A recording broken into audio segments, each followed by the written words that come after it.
Assalamualaikum warahmatullahi wabarakatuh. Ibu bapak hadirin pemuda-pemudi sebangsa setanah air dimanapun kalian berada, dari Sabang sampai Merauke, dari Indonesia hingga keluar Indonesia, kembali lagi bersama Gus A dalam channel Tanda Tanya Politik, semakin gila semakin asik. Gimana Bu? Bapak-bapak, pemuda-pemudi sebangsa setanah air sudah nonton, sudah menyimak, sudah menyimpulkan, sudah mengamati, sudah mengawasi video barusan?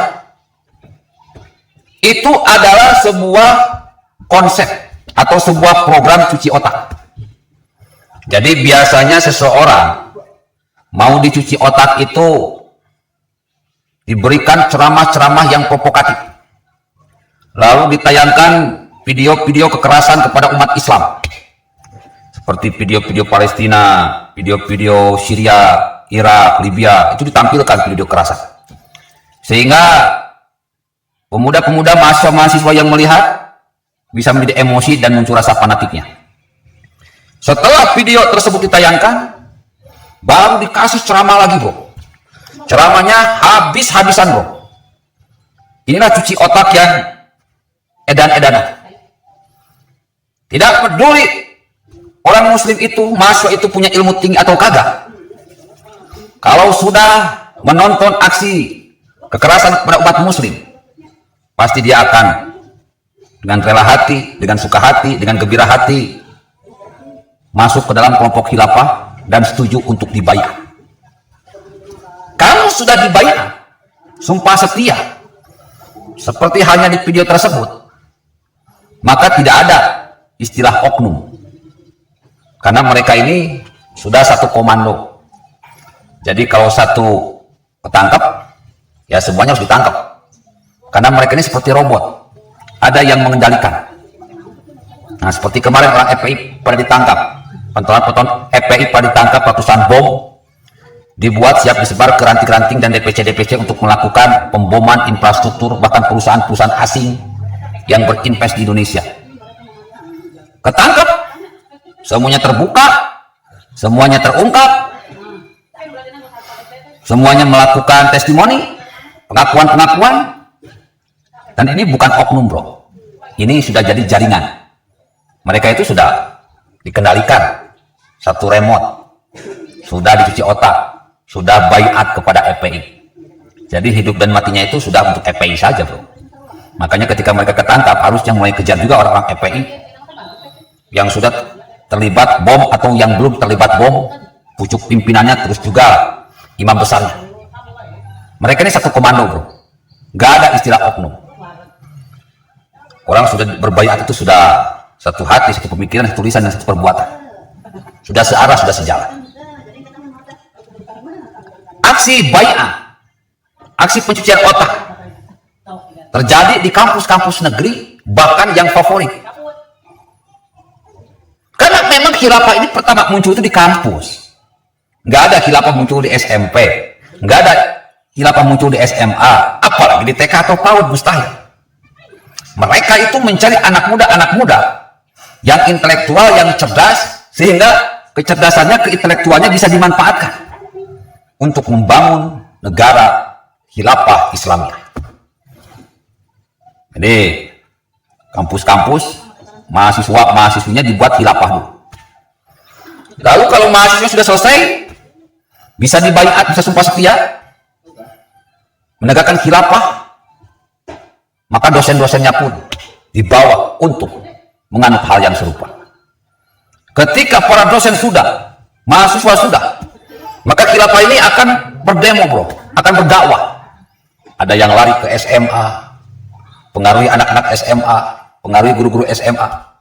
Ada yang lari ke SD, pengaruhi guru-guru SD. Ada yang lari ke PNS, pengaruhi orang-orang PNS, karyawan kan BUMN, BPK, KPK, dan sebagainya. Mereka masuk berdakwah, bergerilya dengan cara yang sama coy. Ceramah pembukaan, lalu menayangkan video kekerasan kepada muslim, lalu ceramah pembahasan video tersebut secara jelas, terperinci, dan penuh emosi, sehingga muncul rasa fanatisme. Kalau sudah muncul rasa fanatisme, baru dibayar.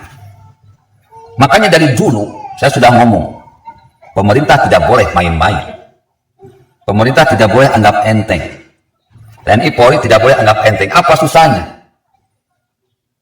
Jadikan Gus Aap panglima perang untuk menghabisi khilafah dan FPI. Kita pakai cara-cara intelek saja. Gak perlu memakai cara-cara mereka. Karena Gus Aap ini sudah punya cara-cara, strategi untuk menghancurkan khilafah dan FPI. Ibu bapak hadirin pemuda-pemudi sebangsa setanah air. Khilafah ini dibentuk itu tidak jelas. Visi misinya tidak jelas, sasarannya tidak jelas, tujuannya tidak jelas. Khilafah dibangun oleh orang-orang yang telat lahir. Mereka tidak mampu berbuat apa-apa, memberikan sebuah solusi agar bagaimana caranya umat Islam di dunia ini tidak ditindas. Bagaimana caranya agar umat Islam ini tidak seperti buih di tengah lautan. Ya, mereka cuma mampu berteriak, mereka cuma mampu berdemo, bahkan mereka cuma mampu menjadikan NKRI ini sebagai Madinah, sebagai tempat menyusun kekuatan, tempat menyusun pasukan perang. Jadi khilafah itu bukan negara Islam sebenarnya. Khilafah itu kekuatan perang. Makanya saya suka ketawa kalau orang-orang khilafah pengen perang. Emang dia punya apa? Dia sudah mampu menciptakan pesawat tempur tercanggih kah? Apakah dia sudah mampu menciptakan kapal selam tercanggih kah? Apa mereka sudah mampu menciptakan rudal jarak jauh tercanggih kah? Karena mustahil bro, sekarang perang pakai pedang. Sudah nggak zaman, sudah nggak level. Sekarang itu ya perangnya itu ya perang berbasis teknologi. Ente mau perang tanpa punya kekuatan perang, atau punya kekuatan perang cuma dengan pedang, sama aja dengan bunuh diri. Kalau ente mau berperang dengan Amerika, ya harus mampu menciptakan senjata-senjata tercanggih, lebih canggih daripada Amerika. Kalau kalian ingin berperang melawan Cina, maka kalian harus punya kekuatan armada perang yang mumpuni. Alat-alat perang seperti apa yang bisa mengalahkan kekuatan perang Cina? Kalimat yang sangat sederhana dari Allah. Di mana Allah memerintahkan dengan nyata, dimanapun, kapanpun kalian harus menebarkan kasih dan sayang kepada seluruh umat manusia tanpa perlu membedakan suku, perbedaan suku, agama, ras, golongan, nasab, nasib. Ini jelas coy, dalam Al-Quran sudah jelas.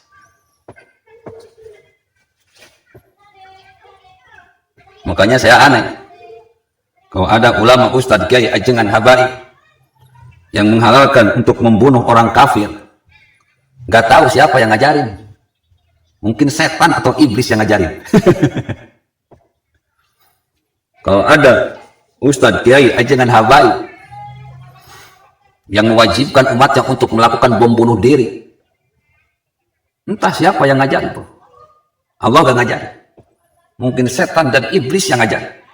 Maka nanti mereka-mereka ini akan bergabung di neraka, menjadi para pengikut setan dan para pengikut iblis. Karena hati mereka seperti setan dan seperti iblis. Pemikiran mereka seperti setan dan seperti iblis.